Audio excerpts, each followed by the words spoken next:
So you are talking out of both sides of your head if you're sitting there saying you want to succeed, but yet you think image shouldn't matter. Are you with me on this? You volunteered for a business. You built your own business. You started your own business. I don't know how to say this any other ways. But you voluntarily started your own business in the image industry. So image does matter in the image industry. Everybody with me on this? You are a walking billboard for yourself. You are a walking advertisement for yourself. Some of you may have heard this analogy before, but who would go to a dentist who has no teeth?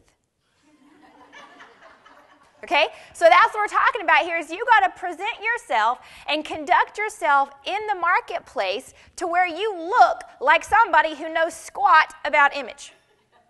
Okay? Because image isn't just your skincare.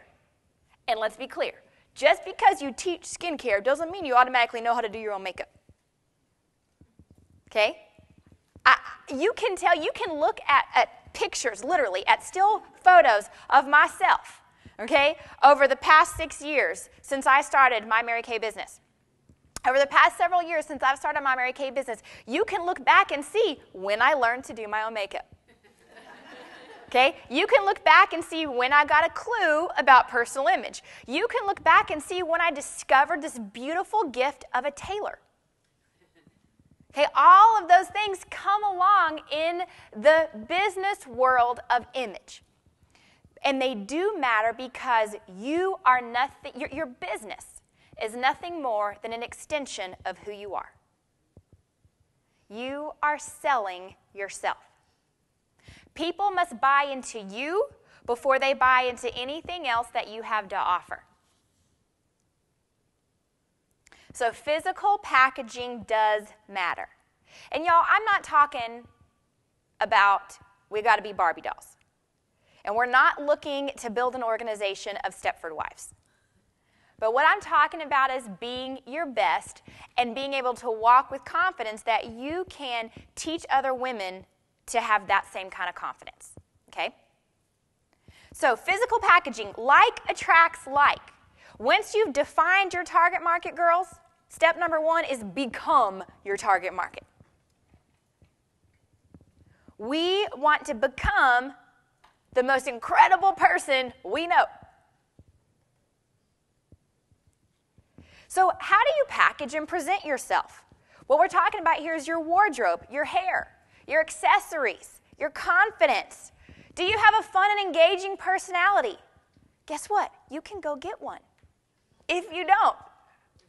Okay? Personality, thank goodness, can be developed and changed. And y'all, this isn't about false pretenses. This isn't about being fake. This is about becoming your best on the inside and then projecting that person to the outside world. There is a difference in fake it till you make it and in being fake. Sometimes you got to fake your confidence and take a deep breath and walk in. And as you do it over and over and over again, your confidence grows. So you can fake that until you make it because you're learning and growing. But it's not about being fake, okay? So step it up a notch. You want to bring your A game and make a commitment to learn and develop these skills that will empower you to deliver and execute with excellence. With me on that? Okay, step number 4. We must commit to never give up. Commit to never quit. If you put a time frame on your success, then it's really not a dream. And it's total self-sabotage. Have you ever been into a coffee shop or a Starbucks or a new cookie company or a new shoe store, and as you walk in the door, there's a sign on the front that says, we're in our 6-month trial window.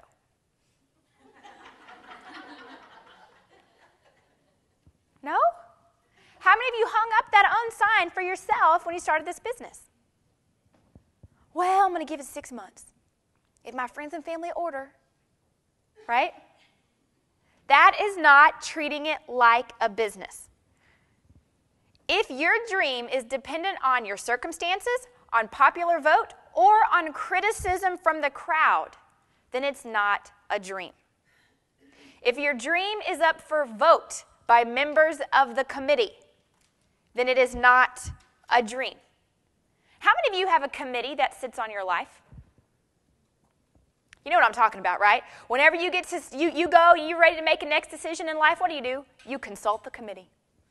You call a committee meeting, and you take a vote of every person that sits on the committee of your life. And if the popular consensus is move forward, you continue with your plans. If popular vote says, I don't know if that's a good idea, you shut down right then and right there. Please understand, I'm not advising against seeking wise counsel. Okay, in fact, I very much encourage it. But the truth of the matter is that we don't even like half the people who sit on the committee. Okay, yet for whatever reason, we continue to let them vote on the decisions that we make.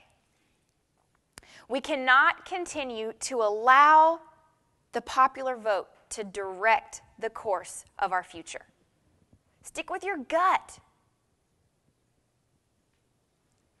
And last but not least, under commit to never quit, I want you to understand that building a successful business is a marathon, not a sprint.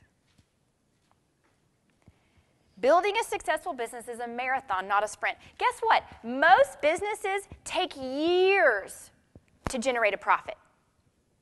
If you've ever looked at any other business, if you've looked at starting a business of your own, if you've read stories or have friends or family members or seen other experiences of starting a brick and mortar, real life, traditional business, it takes years and years and years and years to see a profit on that investment. Thank goodness our business is not that same way, that you can turn a profit in a real short amount of time. But the psychology behind that still applies. Is that you can't just give it 6 weeks and say, well, it didn't work out, it wasn't meant to be, okay? It's amazing to me how many people literally will tell me, I know God told me to start this business. And 6 weeks later, it's, well, I just don't think it's what God wanted me to do. Okay, God isn't changing his mind with the wind on whether you should run your business. This is a matter of being consistent and sticking with it. And you know what? That really goes against human nature in today's microwave mentality. You know, 100 years ago, when our entire society was an agriculture society, where we planted the crops, and then we worked the crops, and then we fought for the crops, and we watered the crops, and we cultivated the crop. Only after months and months and months and months and months of cultivating that crop did we actually get to reap the harvest. And we don't even understand that process anymore. We don't understand that approach to life. So what I want you to understand is that it really it's worth it to dig deeper, and it's worth it to fight for the things that you really believe in and for the things that you know are going to help you create the life that you want for yourself and for your family. But it's not going to happen with the push of a button. And how much time do we waste just skimming the surface of life, going from quick fix to quick fix to quick fix to quick fix, and we never actually find the solution because we don't ever invest enough time in any one thing to work the kinks out and see it come to fruition. So that's what I'm talking about here, is this is a marathon, not a sprint. And then the fifth and final step to thinking and acting like a business person is we must understand the law of entropy. The law of entropy. You may remember vaguely hearing this word in science class in junior high or high school. But the law of entropy says this: left unattended, everything naturally flows to a state of disorder.